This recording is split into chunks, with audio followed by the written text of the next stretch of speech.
Hello viewers, welcome back to our channel. Please like my video, subscribe to my channel. గురువారం రోజు బాబాకి సేమియా పాయసం మల్లెపూలతో మాల కట్టి గులాబీలతో ఇలా అయితే మార్నింగ్ పూజ చేయడం జరిగింది. అలాగే మా గార్డెన్లో పూసిన రోజా పూలు చూడండి. బాబాకి గులాబీ పువ్వులు అంటే చాలా ఇష్టం. గురువారం రోజు కానీ ఏ రోజైనా సరే ప్రతిరోజు కూడా ఒక గులాబీ పువ్వు బాబా ముందు పెట్టామనుకో చాలా మంచిది. గులాబీ పూలు అంటే అంత ప్రీతికరం అన్నమాట బాబాకి. చూడొచ్చు ఇక్కడ మా గార్డెన్లో గులాబీలు ఇలా గుత్తులుగా పోయడానికి మేము ఇస్తున్న పోషకాలు, వీటికి కేర్ ఎలా చేస్తున్నాం అనేది కల్పన గార్డెన్ నా చేతి వంట ఛానల్లో చెక్ చేయండి. ప్రతిదానికి పోషకాల గురించి ఎక్కువ పూలు పోయడానికి అయితే టిప్స్ అయితే చెప్తూ ఉంటాను. అలాగే పొద్దున్నే పూజ అయిపోయిన తర్వాత పిల్లలకి ఇంకా స్కూల్ అనేది స్టార్ట్ అయింది. ఏప్రిల్ 2 నుంచి వాళ్ళకి ఏం చేయాలో అర్థం కాక రోజు హాలిడేస్లో ఏది పడితే తిన్నాము. సేమియా ఉప్మా అయితే వాళ్ళ కోసం అయితే చేస్తున్నాను. బాబాకి సేమియా పాయసం చేశాను. అలాగే సేమియా ఉప్మా అయితే పిల్లలు తినడానికి చేస్తున్నాను. మళ్ళీ నా కోసం కొంచెం ఇడ్లీ పిండి ఉంటే మాత్రం నేను ఇడ్లీ పిండితో దోశలు వేసుకున్నాను. సేమియా ఉప్మా తింటే పొద్దున్నే నాకైతే అస్సలు బద్ధకంగా ఉంటుంది. అందుకని చెప్పేసి అయితే వీళ్ళ కోసం అయితే వీళ్ళ వరకు చేస్తున్నాను. వీళ్ళు తినేసి కొంచెం స్నాక్స్గా కూడా తీసుకెళ్తారు, ఫ్రూట్స్ కానీ ఏమైనా. కానీ సేమియా అంటే పిచ్చి కాబట్టి వీళ్ళకి ఈరోజు అదే తీసుకెళ్తామన్నారు. నేను యాపిల్స్ కానీ క్యారెట్ కానీ ఇలా బీట్రూట్ ఇవన్నీ కూడా ముక్కలుగా చేసి పెడుతూ ఉంటాను. బిస్కెట్స్ అవన్నీ, వాల్నట్స్. ఈరోజు మాత్రం సేమియా ఉప్మా తీసుకెళ్లారు. ఇలా అయితే రెడీ అయిపోయింది పొద్దున్నే.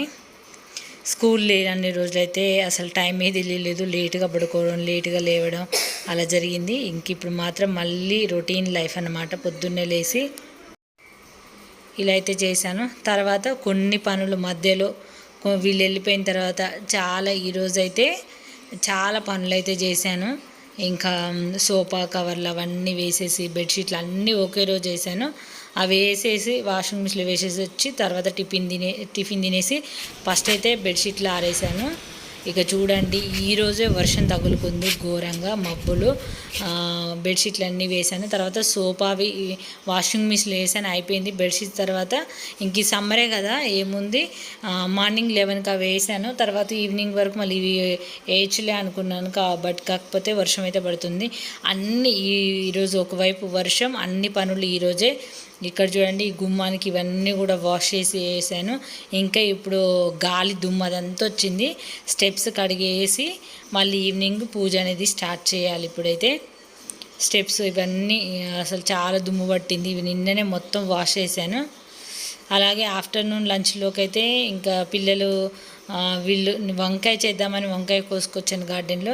వీళ్ళు మాత్రం వంకాయ తినరు. అందుకోసమని ఒక 4 ఎగ్స్ తీసుకొచ్చి బాయిల్ చేసేసి ఎగ్ కర్రీ అయితే చేశాను. బ్రౌన్ రైస్ ఈరోజు అయితే మా ఇంట్లో యాక్చువల్లీ వైట్ రైస్ అయిపోయినాయి. ఇంకా బ్రౌన్ రైస్ అందరం తింటున్నాం, ఇవే పిల్లలతో సహా కూడా. ఇంక ఈరోజు ఇవన్నీ పనులు అయిపోయిన తర్వాత చూడండి మాకు 1 o'clock అవుతుంది. ఇప్పుడైతే టైం 1 o'clock అయితే వంట చేస్తున్నాను నేను. అలాగే నేను ఇంకా బట్టలు వేయడానికి పోయినప్పుడు 11కి అయితే నేను వంకాయలు అయితే కోసుకొచ్చాను. బట్ వీళ్ళైతే వంకాయలు తినరని చెప్పేసి నేనే చేసుకోవాలి వంకాయ, ఏదైనా ఒక కర్రీ అయితే.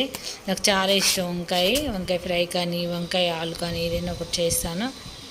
చూడండి మన గార్డెన్లో వంకాయలు కూడా ఎంత చక్కగా వస్తున్నాయంటే, ఇంత సమ్మర్లో కూడా వంకాయలు ఇంత చక్కగా వస్తున్నాయంటే కూరగాయలు కానీ మన దాంట్లో ఫ్లవర్స్ కానీ చాలా చక్కగా రావడానికి నేను ఇస్తున్న పోషకాలు. అందుకని చెప్పేసి ఒక్కసారి మీకు ఏదైనా గార్డెనింగ్ ఇంట్రెస్ట్ ఉన్నట్లయితే ఖచ్చితంగా చెక్ చేయండి. నా గార్డెన్లో అయితే చాలా బాగుంది. ఒక్కసారి మనసులో మాట ఛానల్లో కూడా నా గార్డెన్ మొత్తం చూపిస్తాను.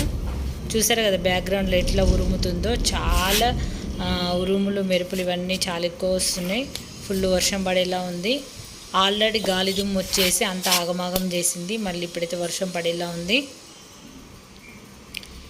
ఇంకా ఇక్కడ చూడండి దుమ్మంతా చాలా వచ్చేసింది. ఇదంతా వాటర్ క్లీనింగ్ అయితే చెయ్యాలి. మొక్కలు కూడా చూడండి ఎంత గ్రీనరీగా ఎంత బాగుందో. ఇంటి ముందు ఇలాంటి మొక్కలు పెంచుకున్నారనుకో చాలా మంచిది. మనకు స్వచ్ఛమైన గాలి వస్తుంది. అసలు చాలా మైండ్ కూడా చాలా ప్రశాంతంగా ఉంటుంది.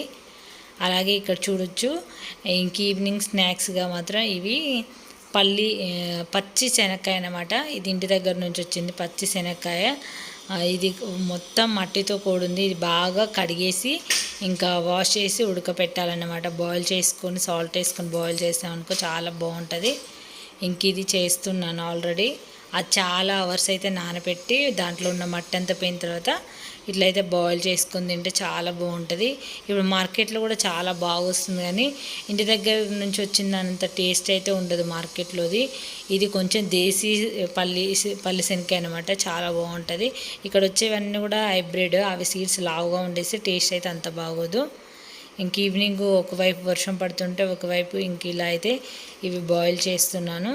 ఇక్కడ మీరు చూడొచ్చు, ఇక్కడ చూడండి, ఇంకా వర్షం ఆల్రెడీ పడిపోయింది, మళ్ళీ స్టార్ట్ అయింది పడడానికి.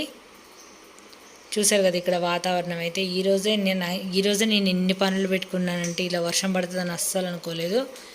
మాకు ఇటు సైడ్ ఫ్రంట్ సైడ్ కూడా ఇవి మందార మొక్కలు, ఇటు సైడ్ రోడ్ సైడ్ అనమాట ఇది. ఇటంతా మందార మొక్కలు, కింద గేట్ సైడ్ అనమాట ఇది. చూసారు కదా ఫ్రెండ్స్, ఈరోజు వీడియో. నేను పూజ చేసే ప్రతి పువ్వు కూడా నా గార్డెన్లోనివే, నేను బయట నుంచి అస్సలు కొనను. ఏదైనా ఎక్కువ పెద్ద పండుగలప్పుడు మాత్రమే కొంటాను. ఈ వీడియో నచ్చితే లైక్ చేయండి, ఛానల్ని సబ్స్క్రైబ్ చేసుకోండి. Thanks for watching.